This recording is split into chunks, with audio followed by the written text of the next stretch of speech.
ഏവർക്കും നമസ്കാരം. നമ്മളിന്നൊരു പുതിയ വീഡിയോയിലേക്കാണ് കടക്കാൻ പോകുന്നത്. അതെന്താ ചെയ്യുന്നത്? നമ്മളിന്നൊരു രസക്കറിയാണ് ഉണ്ടാക്കാൻ പോകുന്നത്. എല്ലാവരും ഉണ്ടാക്കും, എല്ലാ വീടുകളിലും ഉണ്ടാക്കും രസക്കറി. പല രീതിയിലാണ് രസക്കറി ഉണ്ടാക്കുന്നത്. എന്റെ വീട്ടിൽ ഇപ്പോഴും ചെന്നാലും രസക്കറി ഉറിയാനൊരു കലത്തിനകത്തെങ്കിലും എനിക്കൊരു മംഗലത്തിനകത്ത് എല്ലാ ആങ്ങളമാരുടെ ഒക്കെ വീട്ടിലുണ്ട് രസക്കറി ഉണ്ട്. രസക്കറി ഇല്ലാത്ത അവർക്കൊരു ജീവിതമില്ല. രാവിലെ അവിടെ എപ്പോഴും പഴങ്കഞ്ഞി കുടിക്കും. ഈ പഴങ്കഞ്ഞി കുടിക്കാൻ ഈ രസക്കറി ശകലം മോരും 2 കാന്താരിമുളകും ഒക്കെ ഉടച്ചാലുണ്ടല്ലോ ആ പഴങ്കഞ്ഞി കുടിക്കാൻ ഭയങ്കര രുചിയാണ്. പക്ഷെ അവര് വെക്കുന്ന രസക്കറി അല്ലെന്ന് ഞാൻ വെക്കാൻ പോകുന്നത്. ഞാൻ വേറൊരു രസക്കറിയാണ് വെക്കാൻ പോകുന്നത്. ചുമ്മാ രസക്കറി ഇച്ചിരി കുടിച്ചാലും നല്ലതാണ്. അപ്പൊ ഞാനിന്ന് ഉണ്ടാക്കാൻ പോകുന്ന രസക്കറി എന്നാ എടുത്താണ് നമുക്കൊന്ന് കാണാം. ഇന്നത്തെ നമ്മുടെ രസക്കറിക്ക് എടുക്കാൻ വേണ്ടുന്ന സാധനങ്ങളാണ് ഞാൻ ഈ എടുത്തു വെച്ചേക്കുന്നത്. അതെന്തൊക്കെയാന്ന് നമുക്കൊന്ന് കാണാം. 2 പച്ചമുളക്, കാന്താരി ഉണ്ടെങ്കിൽ അതാണ് നല്ല. ഇപ്പൊ കാന്താരി ഇല്ല കേട്ടോ. കാന്താരി നല്ല പച്ചമുളക് ഇനി എന്നപ്പോ. പിന്നെ 2 പിരിയമുളക്, നല്ല മുഴുത്ത 2 പിരിയമുളക്. വറ്റൽമുളക് മതി. ഇതിപ്പോ നമുക്ക് എരിവ് കുറവ് മതി. ഈ മുളകാണ് ഉപയോഗിക്കുന്നത്. അത് 2 എണ്ണേ എടുത്തിട്ടുള്ളൂ. പിന്നെ അതുപോലെ തന്നെ ഒരു 5-6 കഷ്ണം വെളുത്തുള്ളി ഉണ്ട്. 6-7 ഉണ്ട്. ശരിക്കും 6 കൂട്ടിയാൽ ചെറുതാ. പിന്നെ ഒരു ചെറിയ 2 കഷ്ണം ഇഞ്ചി ഉണ്ട്. ഒരു 5-8 ചുമന്നുള്ളി ഉണ്ട് ഏറ്റവും നല്ല. പിന്നെ അതുപോലെ കുരുമുളക്. ഇതൊരു ശരിക്കും പറഞ്ഞാൽ ഒരു 1/2 ടീസ്പൂണും ഉള്ളൂ. രസക്കറിക്ക് ഏറ്റവും അത്യാവശ്യം കുരുമുളകുണ്ട്. പിന്നെ കറിവേപ്പില, ആവശ്യം നമുക്ക് കറിവേപ്പില ഇടാം. പിന്നെ ഒരു ചെറിയ തക്കാളി ഉണ്ട്. പിന്നെ നമ്മളിത് കുറച്ച് മല്ലിയുടെ ഇല. ഇത്രയും സാധനങ്ങൾ മാത്രമല്ല കേട്ടോ. വാളംപുളിയാണ് ഇതിന്റെ ഏറ്റവും അത്യാവശ്യ കാര്യം. വാളംപുളി വെച്ചിട്ടുണ്ട്. അതൊന്ന് കാണാം. പിന്നെ ഉലുവായും പിന്നെ കായവും വേണം. പണ്ടൊക്കെ ഈ കായം കട്ടിയുള്ള നമ്മൾ ഉണ്ടക്കായമാണ് ഇടുന്നത്. ഇപ്പൊ വേറൊരു കാര്യമുണ്ട്. ഇപ്പൊ നമ്മൾ കാണിച്ച ഇൻഗ്രീഡിയൻസ് അല്ലാതെ കുറെ ഉണ്ട്. ഇപ്പൊ കടുക് വേണം അല്ലെ, എണ്ണ, ഉപ്പ്, അങ്ങനെ പല സാധനങ്ങൾ വേണം. അപ്പൊ അതൊക്കെ എല്ലാവർക്കും നോർമലി അറിയാവുന്നതാണ്. അപ്പൊ അതൊക്കെ നമുക്കൊരു കാര്യം ചെയ്യാം. നമ്മൾ പാചകം ചെയ്യുന്ന സമയത്ത് നമുക്ക് അങ്ങോട്ട് കാണാം അല്ലെ എന്തൊക്കെയാണ്. പിന്നെ ഒരു കാര്യമുണ്ട്, ഇതേ സാധനം വെച്ച് ഇപ്പൊ നമ്മൾ ഉണ്ടാക്കിയാലും മറ്റൊരാൾ ഉണ്ടാക്കിയാലും അത് ചേർക്കുന്ന സമയവും ചേർക്കുന്ന രീതി അനുസരിച്ച് സ്വാധീന വ്യത്യാസമുണ്ട്. അപ്പൊ അമ്മയുടെ ഒരു പ്രിപ്പറേഷൻ അല്ലെ, അമ്മ ഉണ്ടാക്കുന്ന രീതിയാണ് ഇന്ന് നമ്മൾ കാണാൻ പോകുന്നത്. അപ്പൊ അതിനാദ്യമായിട്ട് നമുക്ക് എന്തൊക്കെയാണ് ചതക്കേണ്ടത്? ഇതിന്റെ നമ്മളിപ്പോ ചതയ്ക്കാൻ പോകുന്നത് നമ്മൾ മറ്റൽമുളക് കല്ലേ വെച്ച് നല്ലപോലെ ഇടിച്ചെടുക്കണം.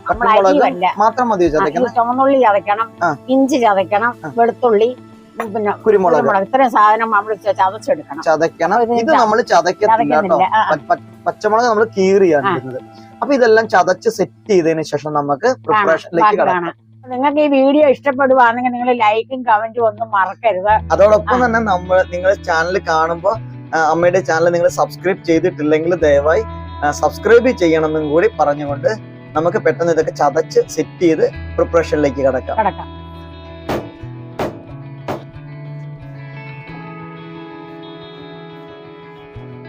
അപ്പൊ നമ്മുടെ ഈ ഒരു രസക്കറിക്ക് വേണ്ടി ആദ്യം നമ്മുടെ മുളക് ഇടിച്ചതിന് ശേഷം അത് നമ്മളൊരു പാത്രത്തിലേക്ക് നമ്മൾ മാറ്റുവാണ്. ഓരോന്നും കണ്ടില്ലേ, ഇത് കുരുമുളക് കണ്ടോ, ഈ ഒരു രീതിയിലാണ് നമ്മൾ ചതച്ചെടുത്തത്. പൊടിച്ചിട്ടില്ല അല്ലേ, ചതച്ചെടുത്തു. അതുപോലെ നമ്മുടെ വറ്റൽമുളക് നമ്മൾ ഇങ്ങനെ പൊടിച്ചെടുത്തു. അത് വേറെ ഒന്നിച്ചല്ല കേട്ടോ. ഇനി നമുക്ക് ഇഞ്ചി നമ്മൾ ഒത്തിരി അങ്ങ് ചതച്ചിട്ടില്ല കണ്ടത്. ഈ ഒരു പരുവത്തിനൊന്ന് ചതച്ചെടുത്തിട്ടുള്ളൂ. അതായത് അരച്ചു പോകരുത് അല്ലേ. അടുത്തായിട്ട് നമ്മുടെ വെളുത്തുള്ളി നമ്മൾ അതുപോലെ തന്നെ നമ്മളൊന്ന് ചതച്ചെടുക്കുവാണ് അല്ലെ. ജസ്റ്റ് കല്ലൊന്ന് ജസ്റ്റ് ഒന്ന് നിരക്കിയാ മതി ഇതിന്റെ മൂളിൽ കൂടെ അല്ലെ. ഒരുപാട് ചതഞ്ഞ ടേസ്റ്റ് മാറിപ്പോ അല്ലെ. ഏറ്റവും ലാസ്റ്റ് ആണ് നമ്മൾ ഉള്ളി ചതയ്ക്കാൻ പോകുന്നത്. കാരണം എന്താ വെച്ചാൽ ഉള്ളിയുടെ ഒരു വെള്ളം കല്ലിലേക്ക് ആയി കഴിഞ്ഞാൽ നമ്മുടെ മുളകും ഒക്കെ ചതയ്ക്കുമ്പോൾ അതിനൊരു മാറ്റം ഉണ്ടാകും. അപ്പൊ ആദ്യം നമ്മൾ മുളകും ചതച്ചത് ഈ ഒരു വെള്ളം ഉണ്ടാവാതിരിക്കാനായിട്ടാണ് അല്ലെ. അപ്പൊ ഇത് നമുക്ക് ചതച്ചു വാരിയെടുക്കാം. അപ്പൊ അങ്ങനെ നമ്മുടെ ഉള്ളി ഇങ്ങോട്ട് ഇത്രയേ ഉള്ളൂ ഉള്ളിയുടെ പരിപാടി. അപ്പൊ എല്ലാ സാധനവും നമുക്ക് പ്ലേറ്റിലേക്ക് മാറ്റണം. ഓരോന്നും ഒന്ന് കാണിക്കാം. നമ്മുടെ വറ്റൽമുളക്, ഇഞ്ചി, അതോടൊപ്പം തന്നെ വെളുത്തുള്ളി, കുരുമുളക് വേറെ ചതച്ച് വെച്ചിട്ടുണ്ട്. അപ്പൊ ഇതിന്റെയൊക്കെ അരയ്ക്കുകയും പൊടിക്കുകയും ഒക്കെ ചെയ്തെടുക്കുന്നതും നമ്മുടെ കറിയുടെ ടേസ്റ്റിനെ സ്വാധീനിക്കുന്ന ഒരു ഘടകം തന്നെയാണ്. നമ്മൾ തക്കാളിക്ക് ഈ ഒരു രീതിയിലാണ് അരിയേണ്ടത്. ചിലര് രസത്തിന് നമ്മുടെ സാമ്പാർ കഷ്ണം രീതിയിലുള്ള രീതിയിലും തക്കാളിക്ക് അരിയാറുണ്ട്. പക്ഷെ നമ്മൾ ഇന്നത്തെ ഈ രസക്കറിക്ക് നമ്മളിങ്ങനെ നീളത്തിൽ ചേന്തി ആയിട്ടുള്ള രീതിയിലാണ് കേട്ടോ നമ്മൾ അരിയുന്നത്.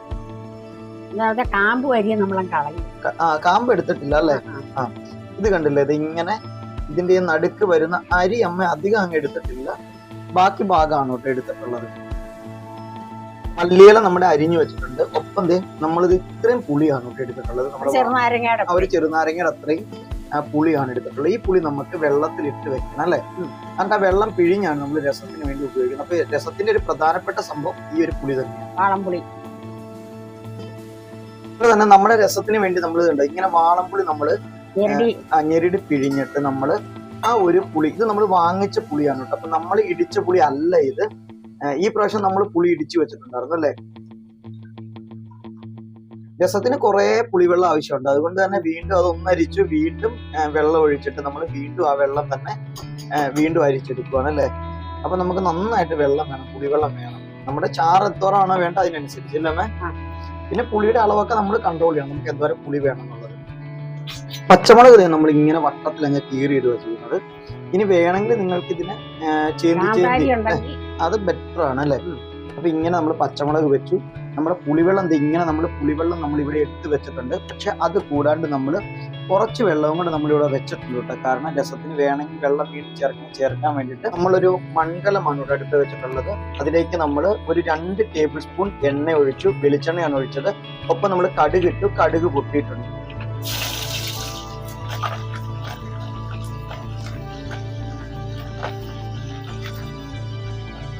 പച്ചമുളക് ജസ്റ്റ് ഒന്ന് വാടി അല്ലേ. നമ്മുടെ മുളക് മാത്രം ഇടത്തില്ല അല്ലെ. അതായത് കൊച്ചുള്ളി ഇടിച്ചത്, വെളുത്തുള്ളി ഇടിച്ചത്, ഒപ്പം ഇഞ്ചി ഇടിച്ചത്, ചതച്ച് വെച്ചതിൽ നമ്മൾ മുളക് മാത്രം ചേർത്തിട്ടില്ല കേട്ടോ.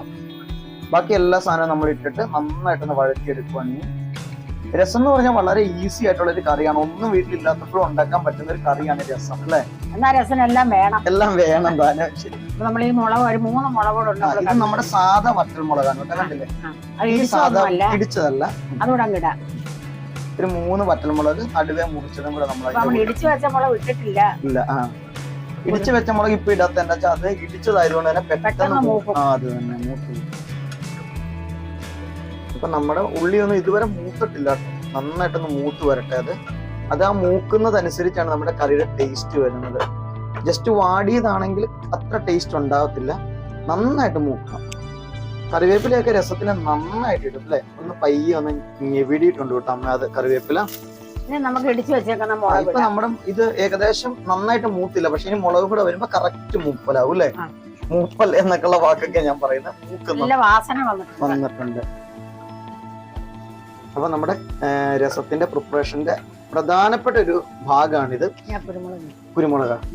അപ്പൊ ഇനി നമ്മൾ ഇപ്പൊ ഈ സമയത്ത് കുരുമുളക് കൂടെ ചേർത്ത് കൊടുക്കട്ടെ. ഇതാണ് നമ്മുടെ കുരുമുളക്. കുരുമുളക് ഈ പറഞ്ഞ രീതിയിൽ നന്നായിട്ട് പൊടിച്ചതൊന്നും അല്ല, ചതച്ചതാണ്. അപ്പൊ നമുക്കിനി അരിഞ്ഞു വെച്ചേക്കുന്ന തക്കാളി. ഇപ്പൊ നമ്മുടെ ഉള്ളി നിങ്ങൾക്ക് കണ്ടറിയാം നന്നായിട്ട് മൂത്തിട്ടുണ്ട്. എന്നാൽ ഒത്തിരി അങ്ങ് ഡ്രൈ ആയി മൂക്കുമല്ല ഇത്, അത്യാവശ്യം അല്ലെ. ഉണങ്ങിയ പോലെ മൂത്തിട്ടില്ല, എന്നാ മൂത്തു അല്ലെ. അരിഞ്ഞു വെച്ചേക്കുന്ന തക്കാളി നമുക്ക് ഇതിന്റെ കൂടെ. ഓക്കെ, എല്ലാം കൂടെ നമുക്കൊന്ന് വരട്ടാം. ചിലര് നമ്മുടെ ഈ പുളിവെള്ളം ഉപയോഗിക്കുന്നത് പോലെ തന്നെ പരിപ്പൊക്കെ നമ്മൾ വേവിക്കുന്ന വെള്ളം ഉണ്ടല്ലോ, ആ വെള്ളമൊക്കെ ചേർത്ത് രസക്കറി വെക്കാറുണ്ട്. അത് നല്ല ആരോഗ്യത്തിന് നല്ല ഗുണമാണ്. പരിപ്പ് വേവിക്കുന്ന, പയറ് വേവിക്കുന്ന അല്ലേ അങ്ങനെയുള്ള സാധനം, പരിപ്പ് വെള്ളമൊക്കെ ചേർത്ത് ഉണ്ടാക്കും. പക്ഷേങ്കിൽ അത് പെട്ടെന്ന് കേടായി പോകാൻ സാധ്യത ഉണ്ട് അല്ലെ. നമ്മുടെ ഈ ഒരു രസക്കറി എത്ര ദിവസം ഇരിക്കും? 6-7 ദിവസം ഇരിക്കും. അതാണ് അതിന്റെ പ്രത്യേകത, അതാണ് ഈ കറിയുടെ പ്രത്യേകത. അപ്പൊ നമ്മുടെ വീട്ടിലേക്ക് ഒത്തിരി രസം ഇങ്ങനെ ഉണ്ടാക്കിയിട്ട് ഇങ്ങനെ വെച്ചേക്കും. പിന്നെ നമുക്ക് അടുത്ത പുളിവെള്ളം കൂടെ ഒഴിക്കാം. അപ്പൊ ഇതെല്ലാം നല്ല പോലെ വരണ്ടു, തക്കാളിയൊക്കെ നല്ല പോലെ ആയി. ഇനി നമുക്ക് അടുത്തായിട്ട് പുളിവെള്ളം ഒഴിക്കാം. പുളിവെള്ളം ഒന്ന് ഇളക്കി പുളിവെള്ളം ഒഴിക്കണം. അപ്പൊ ഒരു 6-7 ദിവസം, ഒരാഴ്ച വരെ ഇരിക്കുന്ന രസമാണ് നമ്മൾ ഉണ്ടാക്കിയിട്ടുള്ളത്. ഇതിന്റെ അകത്ത് നിങ്ങൾ ശ്രദ്ധിച്ചോന്ന് അറിയത്തില്ല, നമ്മൾ ഇതിന് മഞ്ഞൾപ്പൊടി ചേർക്കാറില്ല അല്ലെ. ഉപ്പിടാം. നമുക്ക് ഇനി ഒരു അല്പം ഉപ്പ് ചേർത്ത് കൊടുക്കാം അല്ലെ. ഉപ്പ് വേണം. അത് തന്നെ 1 സ്പൂൺ, 1.5 സ്പൂൺ ഉപ്പിട്ടു. 1.5 സ്പൂൺ ഉപ്പിട്ട് ഇനി ബാക്കി നമുക്ക് നോക്കിയിട്ട് ചിലപ്പോ വീണ്ടും ഉപ്പ് ചേർക്കേണ്ടി വരും അല്ലെ. രസക്കറിക്ക് ഉപ്പ് അത്യാവശ്യം വേണം. ഇത് ഉലുവ എന്ന് പറഞ്ഞാൽ വറുത്ത് പൊടിച്ചു വെച്ചാണ് ഉലുവ അല്ലെ. അതൊരു 1/2 സ്പൂൺ നമ്മുടെ വറുത്ത് പൊടിച്ച ഉലുവ.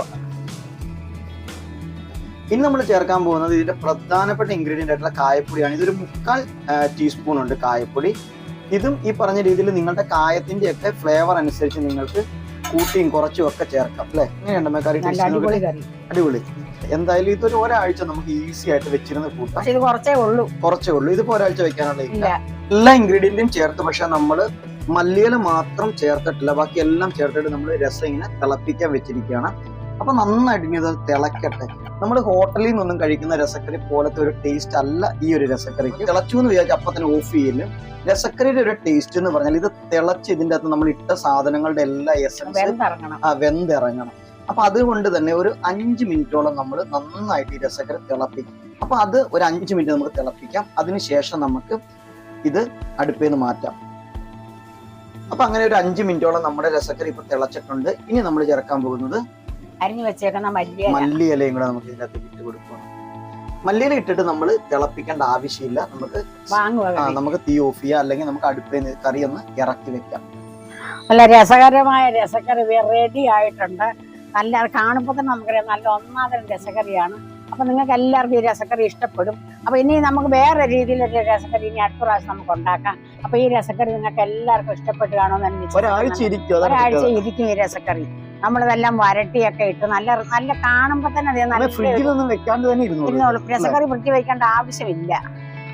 നമുക്ക് അത് നല്ല ചുമ്മാ കാലം കുടിക്കാനൊക്കെ നല്ലതായി. രസക്കറി പോരി വെറുതെ നമുക്ക് വയറൊക്കെ കമ്പിക്കുമ്പോഴൊക്കെ ഇച്ചിരി രസക്കറി ഒരു തുടം രസക്കറി കുടിച്ചു കഴിഞ്ഞാൽ പരസ്യത്തിൽ കേട്ടില്ലേ, ഊണ് കഴിഞ്ഞ ഒരു ഗ്ലാസ് രസക്കറി അത് നിർബന്ധമാണ്.